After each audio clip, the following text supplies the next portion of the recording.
thank you for dinner. I appreciate Yes, it. Even though I was skulking around your house. To new friends. Thank you. To snooping and pooping.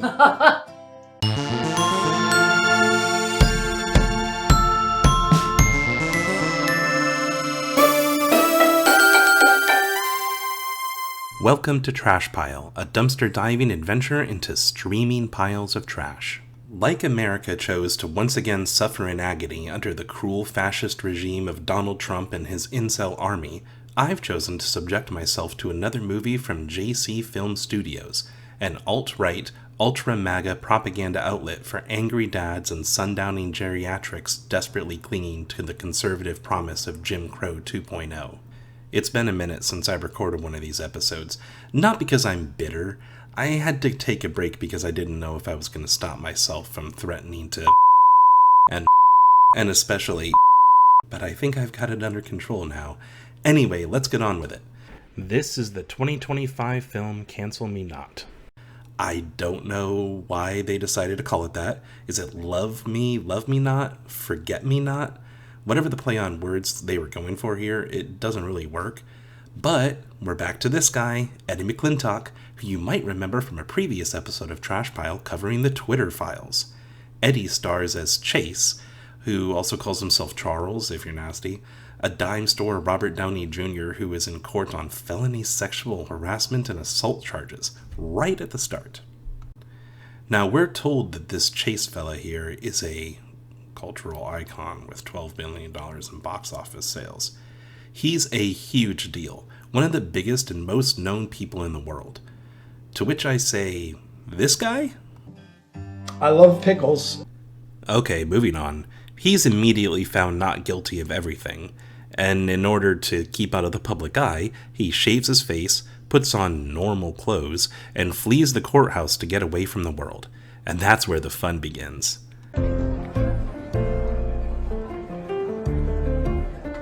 Just kidding, we're going to ignore that plot as we are suddenly pulled into another scene of some kid moving into a dorm at college while her parents act like cringy old folks.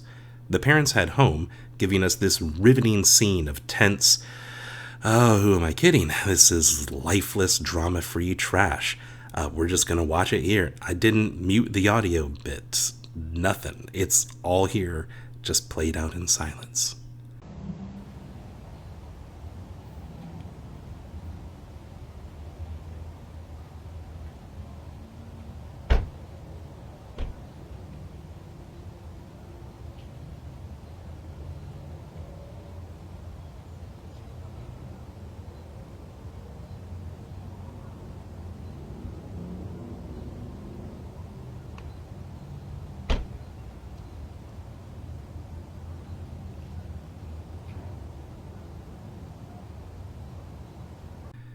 I guess they're getting a divorce. She throws the ring at him. It is kind of weird, though. It has the energy of, like, Michael Scott screaming, "I declare bankruptcy." You can't just hand somebody the ring and then that's it. Like, you still have to go through divorce proceedings, which makes the rest of the movie really interesting. Sad mom Heather and our protagonist, Charles or Chase, both arrive at their Airbnb at just about the same time. Oh man, we're gonna do the trope. They probably double booked the Airbnb, or maybe there's only one bed, and nope, they have their own separate rooms. They can't even do the trope right. Anyway, both of them decide to get white girl wasted on their respective porches, and they start chatting, while a bizarre trans-dimensional anomaly takes place in the space behind them. Okay, just don't worry about what they're saying. It's not special or important or funny or interesting. Look at this. What is happening right here? I've watched this so many times trying to understand. It is bizarre. Why do men suck?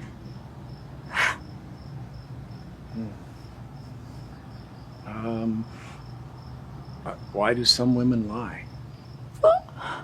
So, importantly here, our ultra-famous cultural icon celebrity adopts a fake name, Charles, and Sad Mom has no clue who he is. Even if he wasn't in disguise, though, she wouldn't know him, because apparently she's completely oblivious to the entire world outside of her personal 6-foot bubble. This is great for Chase, or Charles if you're nasty, because he's trying hard to stay away from situations that might get him in trouble or get him canceled again. Things like barging onto a drunk woman's porch to give her more alcohol. Yeah, man, that's a smart way to make sure you don't get in a tricky situation. We are reminded that Charles, Chase if you're nasty, is a big deal during a quick news report. One of the latest victims of Hollywood's Me Too culture was acquitted on all charges today. After the case, superstar Chase Murray was unavailable for questions and seemed to vanish from the courthouse. LOL, which among other things shows clips from some of our stars' past roles, including they are showing clips from the Twitter files. Okay, so he's wildly popular for acting in the Twitter files? We've broken the fourth wall. He's now playing an actor who played the star of the Twitter files, and I guess these are probably other JC studio films? Okay, cool. For no reason at all, we're reminded that Emma exists in college. She's just going to bed in a fully lit room with a book on her lap and a vase full of makeup. So Wine Mom and Chase Ziffinasty woke up after passing out drunk and decided to spend the day together. I had a pet, a bird. His name was Chicken. What happened to Chicken? He is no more. Yeah. Followed by our recently vindicated hero who was falsely accused of sexual harassment. Hi. Hi. Hi. Heading out to the beach to yell at bikini-clad teenagers and offer them $100 if they'll hang out with him. If I gave you $100, could we get a couple canvases and some paint, maybe hang out and paint with you guys? We could do that. We take cash up front. Oh, all right. Hey man, I think I know why you got accused of some stuff back there. If you just got off the hook for sexual assault and harassment charges, don't pay teenage girls in bikinis to spend time with you. All right, buddy? I don't know, make better decisions about people I surround myself with. And back to college again. I think we're getting some plot here. The cartoon liberal villain of the story, Dean Thomas, gives a completely deranged orientation speech to the new students. This university will teach you strong opinions that I like to call truths. Nobody talks like that in real life, come on.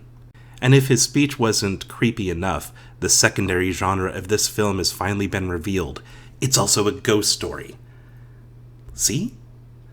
Oh, never mind. That's just a crew member who got stuck back there after they started filming, and nobody noticed an entire person in frame for several seconds. Peak professionalism. Alright, we're gonna do a speed run here because we're 30 minutes in and there really isn't a plot yet or a point to this. All is fine, all is well, life has no absolutes, blah blah blah. If that's all you're learning in college, you need to get your money back. The college student subplot finally starts to make sense as we see her being bullied by the other people at school who just don't like that she's a Christian. Of course they had to make fun of her using Jesus Freak, which harkens back to the DC Talk song of the same name, about persecuted Christians. This doesn't actually happen at college campuses. College campuses usually have really big religious clubs too. Isn't that what you wanted? To be able to walk around with your Bible and not be ill-treated? No, I just don't want to be harassed. Oh, I'm sorry. I just don't think we have that here. Imagine the dean of a real school saying that a student has to accept the concept of harassment in order to go there. Did I want to have one? Fail. I just failed. Oh my god. I'm so mid. Maybe I would have some with dinner. Alright, hold on. The hand. Do you see the right hand, how he's gesturing? Come forward, come forward. Look at this again. He is gesturing forward, come on, as they just sit in silence. Come on, come forward. And then the story begins again. They just left all that in. They just left in the blank stares as they sat around waiting for the actor to hit his cue. Oh yeah, sad mom finds out that he's famous and really doesn't get it because she's completely outside of the real world and really only exists as a person when she's being perceived by her love interest. But whatever, moving on. Surprise, all the people who accuse Chase of harassment have been arrested because of filing fake charges, I guess? For some reason, Chase is now dressed as an unhoused person so he can hide from the paparazzi, I guess? Surprise! This is funny. It is kind of funny. Chase's nephew is getting canceled at school, apparently, because everybody in this universe is getting canceled all the time. And your Uncle Chase is gonna help. okay? You know I've always been here for you, right? Okay? They can't cancel you, buddy. I won't let them. Chase decides to make a stop at the college so that he can give a speech to all the students.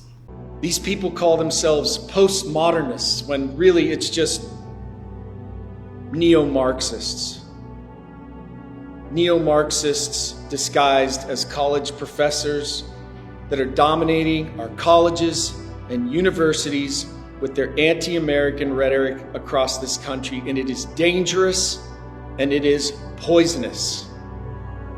He found out that Heather's college kid is being bullied in school and decides that he's going to become a ultra-MAGA, hardcore right-wing Christian pretty much overnight. Emma's a student here. I don't know if you know Emma or not, but she has been targeted, harassed, defamed, and they've tried to destroy her. And what has happened here, sir, is criminal. It's a total shift in his character. He's a Hollywood cultural icon, and now suddenly he is fully versed on Christianity. Just like 2 days ago, he did not know that 1 Corinthians is supposed to be 1 Corinthians. What is I-Core 13.4? I have no idea.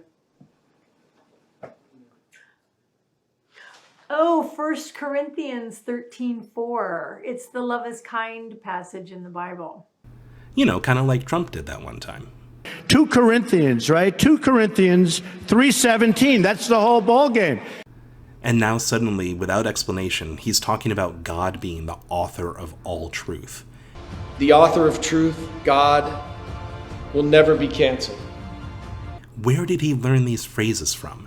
At what point did he become an authority on Christianity? Enough that he's able to shut down a college dean. I think they skipped the scenes, or they just assumed that once somebody decides that they want to hang out with a Christian lady, that they can also learn everything that the Christian lady knows?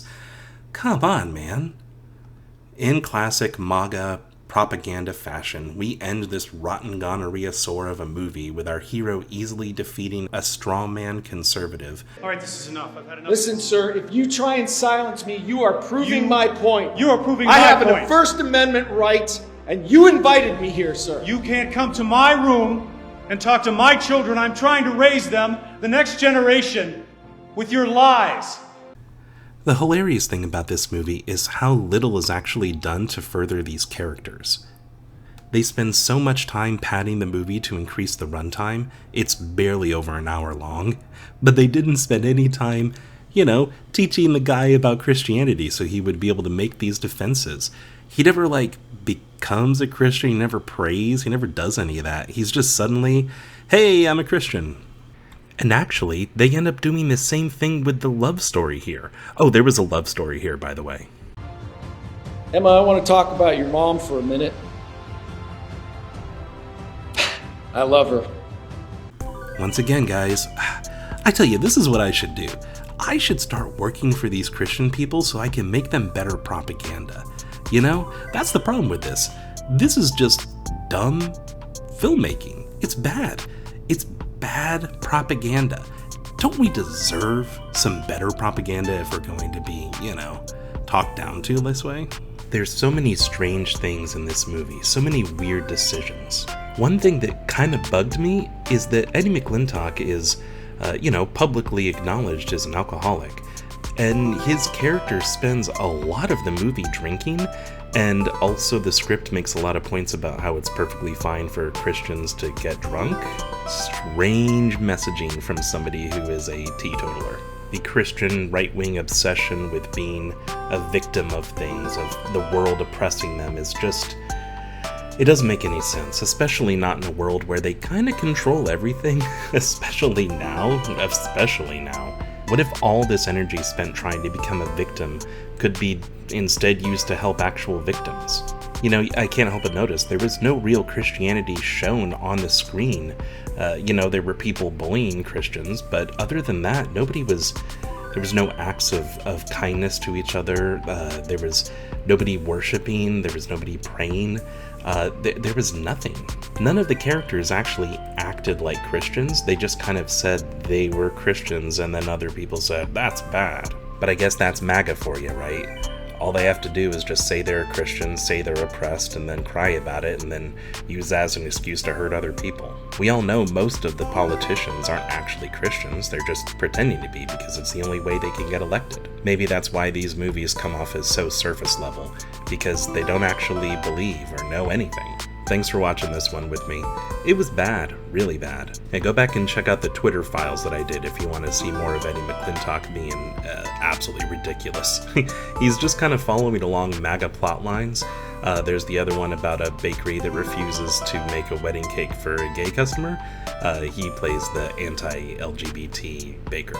It seems pretty fun. We'll probably get on that one of these days. Alright, thanks for watching. Have a good one.